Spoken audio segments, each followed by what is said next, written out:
నిజంగా యెహోవా యందలి భయభక్తులతో కూడా కొంచెము కలిగి ఉండటమే. దేవుని యందు భయభక్తులు కలిగి ఉండటం ప్రాముఖ్యమైనది.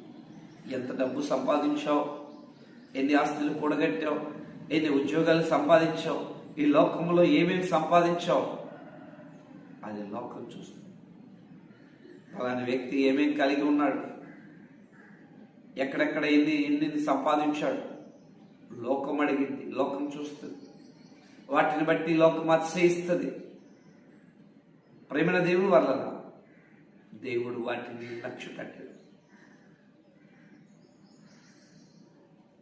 దేవుని అందలి భయభక్తులతో కూడా నీకేం కావాలి ఈ ఉదయకాల సమయంలో ప్రేమైన దేవుని వల్ల